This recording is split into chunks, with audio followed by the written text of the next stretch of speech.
Hello everybody, welcome to the third episode of On That Note. Today's special guest is my friend Sydney Wilke, also known as Saynt with a Y, S-A-Y-N-T. That's where you can find her on Spotify, Apple Music, the whole shebang. She put out an EP last year called Primitivo. It's a nice mix of Latin pop, reggaeton, traditional Spanish guitar, and even some good old rock and roll. And I am excited to have her on the podcast today. Saynt, Sydney Wilke, how you doing? What's up? You're looking great. Oh, thank you. I took my time today. Of course, you got to throw some makeup on for the video podcast, you know. For all the people. Yeah, for all the people out there. How are you? I'm pretty good. How are you? I'm doing well. Are you excited for your big move? I am. It just kind of hit me yesterday because I just picked up my visa, my student visa. So now it's like becoming real. That's crazy. So you're going to Spain. What are you going for? I'm moving to Valencia, Spain to go to Berklee College of Music. I'm getting a Master's of Art in Global Entertainment and Music Business, studying live entertainment.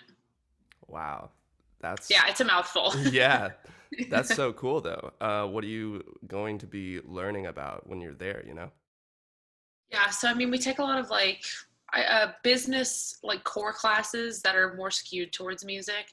So a lot of finance classes, a lot of law classes, things like that, all within the music industry. So instead of law, we're taking copyright law. Instead of, whatever other English class you'd be required to take, we're taking publishing. So anything that has to do with the music industry and that we can give ourselves a business credit for, we're going to be taking. So what do you want to be like doing with that degree? Because obviously, given the world right now, not a lot of live concerts, but I'm sure when they come back, they're going to come back even stronger than they ever were.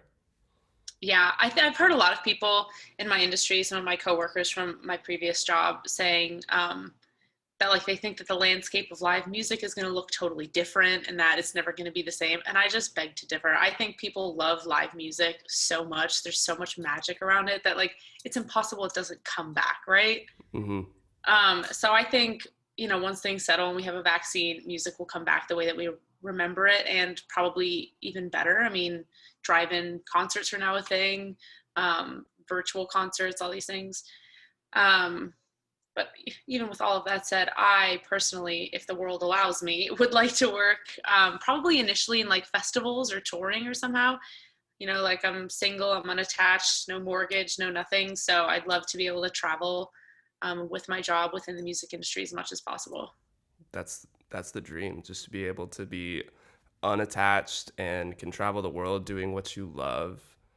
Where would you go first? Well, right Besides now I'm Spain. thinking, yeah, right. Well, within Spain, initially my thought was like, oh, cool, I'll move to like Ibiza or Mallorca and work in like the party kind of club scene there, doing booking or something. Aside from that, I don't know. I mean, like I've really loved Australia, New Zealand, so that could be a great place to start. Or, I mean, I haven't really done much of any of Asia, so maybe we'll start there. Final answer, I'm going to say Asia. Asia, there you go. The big continent, but you Yeah. can you can take it all. Right. Okay, fine. Japan. We'll narrow it down. Let's start There we with Japan. go. Tokyo would be really cool, I feel like. Yeah, right? That looks like a city from the future. For real. It's like its own world. For this podcast, I listened to Primitivo a handful of times. And I feel like it has to be known that it's such an interesting story. When we met up in Nashville maybe 3 years ago or something, Mm-hmm. I remember talking to you about music. And it was probably the first time either one of us had really expressed to the other, like, oh, we kind of want to make some music. And Yeah. we both said within a year we're going to put out an EP, and we both did it. And what I Mm-hmm. remember thinking that was so cool for you is from the beginning you had the idea to want it to be a Spanish English fusion, Mm-hmm. and you did it. And I did it. I think it's very impressive. And I just had a few questions about it all. So how did the writing process go for that? Did you bring them to a producer, or did you write them ahead of time? It's really interesting trying to do Latin pop in a place like Nashville. Um, not just because it's very country heavy, but because it's one of those southern cities. I mean, like we grew up in Atlanta. So in Atlanta, yeah, we're in the South, but it's like super diverse. There's every type of culture and language spoken here. Nashville is not like that. So finding co-writers was like near impossible. So it was kind of all on me. Luckily, the woman who I was taking vocal lessons from at the time also did production. So at least for my first record, I was like, that's kind of an easy way to go. I know that she knows what I'm trying to do. Like, I know she knows my skill level. That's a good place to start. In terms of like the actual writing process, it took a while. I mean, the last song that I put on the record is a song called Te Están Viendo, which is one of the bilingual songs. I literally was writing it as I was in the studio recording it. So like a few of them were done a long time in advance. Like Mujer Celestial was one of the first ones I recorded. It was done like literally 6 months before any of the other ones were even written. That's my favorite, I think. Mujer Celestial. Oh, thanks. Yeah, well, that was the first one ever that I recorded and wrote. Really? Wow. Yeah. So yeah, I mean, it was just different for all of them. That one was a little more challenging because I think I wrote it all in English at first, and then it was my producer who was like, you know what, push this one further. Like, I know you can do it. So I kind of went back and was like, what's the message of the song? What am I trying to say? Can I say that in another language? Where does that make sense to say in another language? So a few of them were kind of like that, like diving into the story and then going from there. A few of them just came naturally. Like, I'm sure you know the writing process. Sometimes it just comes out of your brain and you're like, I wasn't thinking that, but apparently subconsciously I must have been, because here it is. So a few of them were like that. But all in all, the process was pretty cathartic. It was stressful, but it felt good. Kind of therapeutic, right? Very therapeutic, especially when you like have the release show and you're like, oh, and people are clapping. You're like, oh my God, that was like such a big part of my soul for so long. Yeah, it feels like, a total relief to finally have it out there. And you did a release show for it? So you played like all the songs when it came out live? Sort of. So the whole idea around the first EP that I put out was I wanted it to be out in time for my graduation from college last year. So I had my graduation, I had like the typical graduation brunch, and then like 3 hours later I had the release party. And I think I played 3 of the songs off of the record, and then because I was at more of a southern near Broadway kind of club, I was like, I can't make this all Spanish. No one's gonna get it. People are gonna fall asleep. That's gonna be such a buzzkill. I added in a few like pop songs that people would know. There's like an Ariana Grande song and a Shakira song to like, try to get the vibe to tie in a little better. And then the record came out, I think a month after that. Yeah. So, did what we could with the time that we had. How do you decide to, you were just talking about Mujer Celestial, which is English and Spanish. How do you decide, this line should be English, this line should be Spanish, or do you not even put that much thought into it? It's just whatever comes up. It's kind of tricky in that sense because it's not just which line works in Spanish, it's which line works in the melody. Because if you pick, in the verse, the last line of the verse is going to be in Spanish. Not that you have to, but like you kind of have to carry that pattern throughout the rest of the song. So you have to look at all your verses or your chorus and be like, okay, does the last line of each one of these verses work in another language? So there was just like a lot of playing around, like I wrote it all completely out in Spanish and then literally just started like substituting lines here and there and like, okay, let's try the first one and the last one. And then let's try maybe one middle one until I found something that I was like, okay, that's kind of what I meant.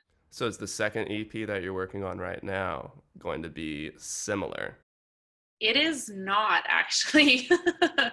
Yeah, the second EP I'm working on right now is a 2-song, I guess, kind of mini EP. It's called Saint and Sinner.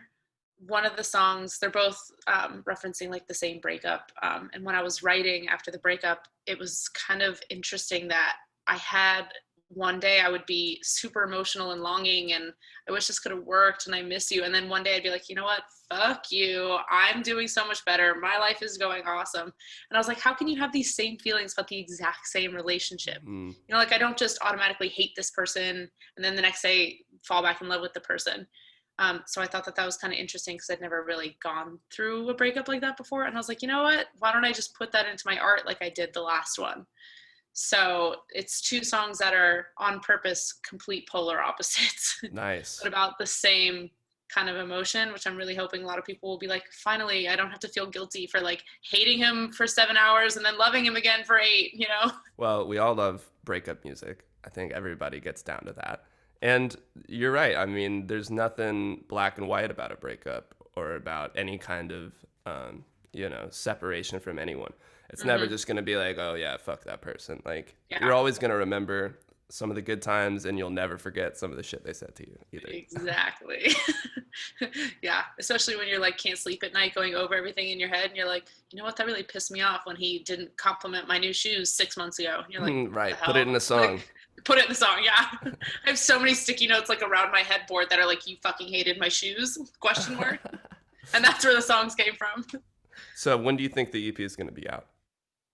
Yeah, so I recorded the first song last Saturday up in Nashville, and I'm actually going back up before I leave, so this Sunday through Wednesday to record the second.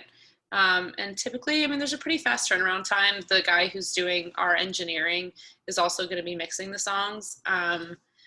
So they'll be done by the beginning of September, but when they come out, who knows? I don't know. Yeah, I know. I gotta think up some timeline. I'm gonna say tentatively Thanksgiving.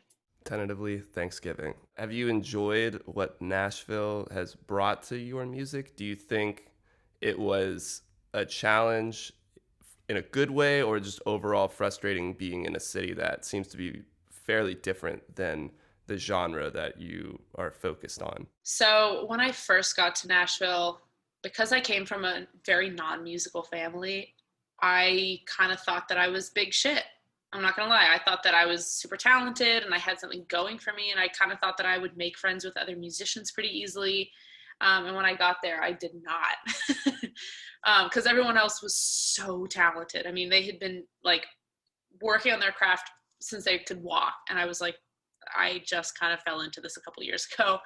So the first few years were incredibly humbling, which is really painful at the time, but ultimately has been like the biggest gift, because it knocked me down for a few years and I was like, oh, I suck. I can't do this. What am I doing? And then I found my sound and I was like, wait, I'm getting jealous of all these people because they found their sound. Like that was all I was kind of missing. And then I started gaining a little bit of confidence. So even though I wasn't really into the country music scene, being around musicians has this kind of like energy that it gives to you no matter what genre they're working in. And on top of that, there's actually kind of a big like pop scene. There's a big rock scene in Nashville as well. So I was able to kind of like embed myself into those like sub scenes that weren't country, that were, I mean, that's where I find my people at least. Yeah, Mujer Celestial, I remember thinking, oh man, this breakdown really reminds me of Guns N' Roses, and I know you love Guns N' Roses. Yeah, I do. Then when we recorded that in the studio, I audibly, and I shouldn't have, and it was my first time recording, so I didn't know, but he finished the drum solo, and I was like, hell yeah! And that showed up on the recording. Like, we're keeping it. I know, my producer, I think, who was there? Like, I don't know, her friend was there, I don't know, taking pictures or something, and he goes, oh, you totally have to keep that in the song. You have to. There's so much character when you do that. Yeah, it was funny. I think I have the snippet somewhere. We'll use it at some point. Do you ever plan on playing with a live band? I hope so. I think that would be sick. Yeah, I mean, I have, like, the classic stage fright dilemma, which is kind of interesting. To like work through, because I'm a super confident individual, so it's kind of weird that I have stage fright. But once I kind of work through that, there's nothing like more invigorating to me than like a whole live band, especially when they get really into it and they like, I don't know, my favorite part of a band is when they like cut off transitions and they just seamlessly go into each song, because like the energy stays up and you're so hype. Yeah, it's like a DJ who doesn't yeah, he never stops. So next time you look up, it's 4 a.m. and you're like, oh, okay. Like, that's what I want to give people. I want people to forget what time it is, and we get to the end of my set, and they're like, oh shit, it's midnight. So as soon as the world lets me, I would love to do a full band show. Well, how do you get rid of your own stage fright? Take a shot of whiskey before you go on. I was about to say, honestly, I'm not a huge drinker, but yeah, at least for that first like release show, I had like 2 double whiskey neats, which is just straight pulling from the bottle. Yep. And I got up and I was a little tipsy and I forgot a few lines, but at least I was like up there and doing it. I was like, You dance and you have a good time. Nobody even knows. yeah, I stayed for the full 6 songs. So in my book, that was a big win. Yeah. Like, Well, there you go, everybody. If you're just nervous, take a couple shots of whiskey and you'll be good to go. yeah, Sydney approved. Sydney Excuse approved. me, Saynt approved. Saynt. You can Saynt with a Y. Yeah, grab yourself some whiskey. What is your advice to somebody who wants to be doing Spanish music right now in a world, in the US especially, because I feel like Spanish music has gotten, like, it was already very getting popular when we were talking a few years ago. Now it's only gotten even bigger. So what would you say to somebody, a female even, who wants to grow up in this environment? What kind of advice would you give her? I think I'd first give the advice that Spanish pop, Latin pop, Spanish music of any kind is the same as anything you listen to on the radio now. You have to figure out what it is you want to say and figure out the way that only you can say it.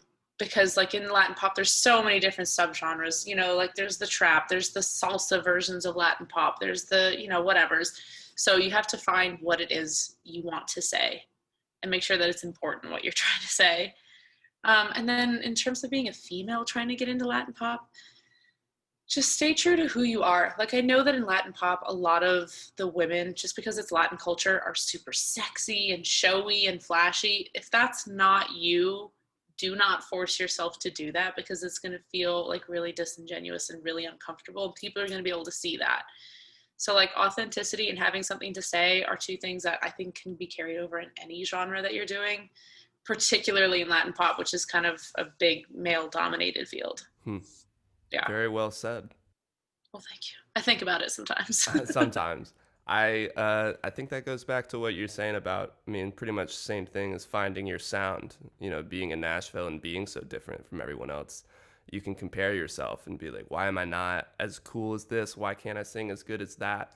And like, well, you have to play into your own strengths and your own personality, because nobody's going to have that. Yeah. Nobody can be you. So you might as well, it sounds cheesy, but be the best you can be. You can. Yeah. Like whatever that gut feeling is that is telling you that you need to be an artist, you need to be a singer, listen to it further, because it's going to tell you how to achieve that. It's going to tell you what it is you want to say, what it is, like how it is you want to say it. So just always keep listening to yourself, because there's a reason for it. I think it falls into place once you really, like, if you're starting to write something new and like, when it's okay, there's something here, and you just got to keep following it and not judge yourself. Oh my God. If I told you how many absolute shit garbage songs I wrote before I got to the first one that I actually recorded, you'd probably give up. So like, do not think that the first time you write a song, A, it's going to be a hit, or B, you're even going to like it yourself, because odds are you're not, because songwriting and being an artist is kind of like any other muscle. Like if you can't do one crunch today, go back and tomorrow you could probably do 2.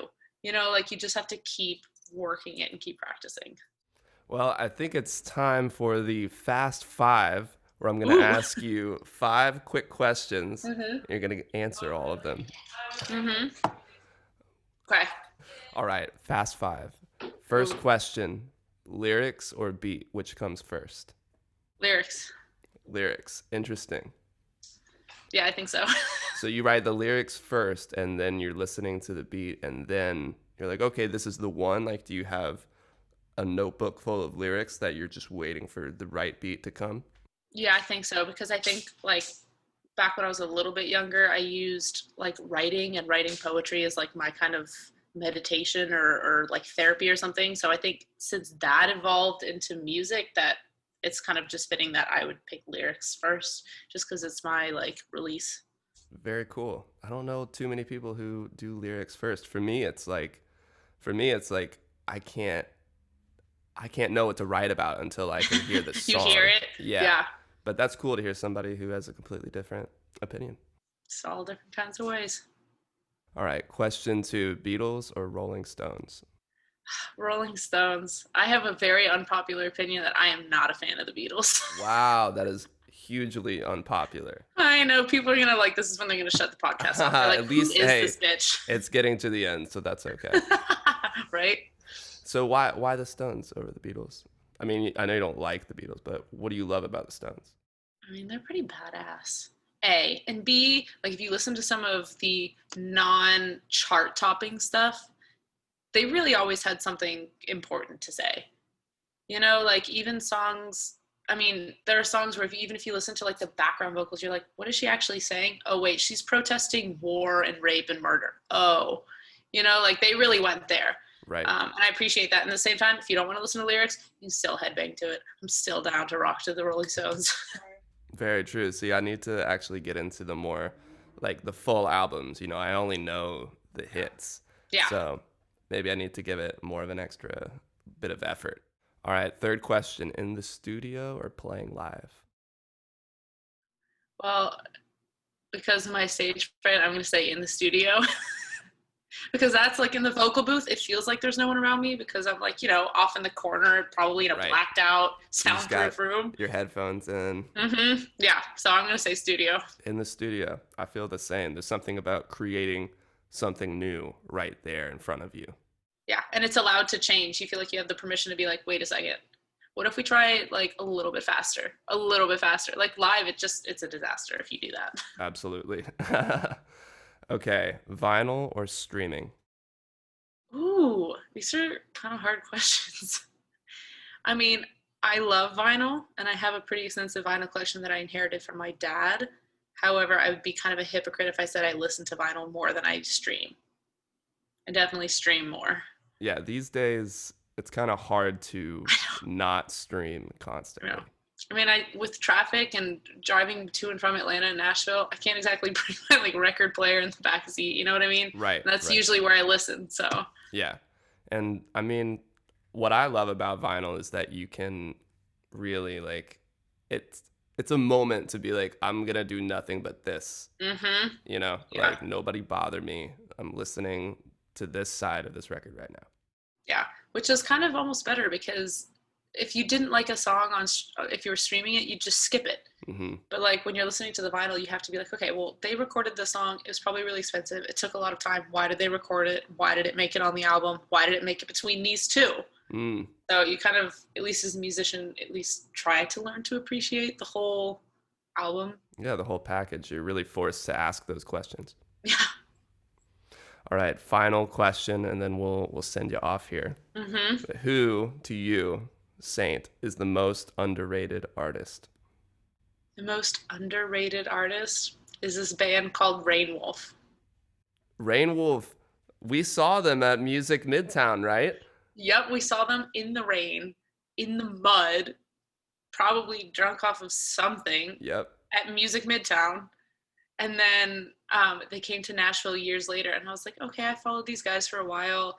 And then they were touring, promoting a new EP that they put out. So I was like, okay, I'm going to buy a ticket. It's $15, and I'll listen to the EP. Like, I literally bought it like 2 days before the show. So I listened to the EP, and it has not been off of repeat. They have been consistently in my top artists on Spotify and top 5 songs every year. Wow. They're incredible. 10 out of 10. He's sick. He'll like stand up on the kick drum, and they do a cover of, what is it? That Fleetwood Mac song, The Chain. And they kill it. I don't know if you've heard that. Unbelievable. You're like, I already know. Oh my God. The concert, I mean, they literally took down all the drums, set them up in the middle of the audience, and had a little kid sitting there playing the drums while he was like, I don't know, standing on someone's shoulders, like playing the guitar. And then at the end, they ended up sitting on top of the bar, like pouring shots into people's mouths while they played an acoustic version of like, I don't know, whatever song. I was like, this is what I'm talking about. This is an experience. This is why I paid to come see you. Yeah, I think you need to take notes and do that at your next show. Yeah, right? Just like make sure the bartender has like 5 bottles I can just like go to town with. Well, hopefully I do get to see you play a show sooner rather than later, whether it's in Spain or in the States. Hey, you too. I'd love to come to one of your shows. Yeah, let's figure it out. When we'll gotta meet in the middle somewhere. We will, yeah, somewhere in the middle of the Atlantic. Yeah, it's like, what's between LA and Spain? Yeah, I have no idea. Atlanta, where we both grew up. Yeah, right. There we go. Well, thank you again, Sydney Wilke Saynt, for coming on the air. Everybody needs to go check you out. Primitivo on Spotify, Apple, all of that good stuff. Thank you again, and I'll see you soon. Thanks for having me. I'll see you around.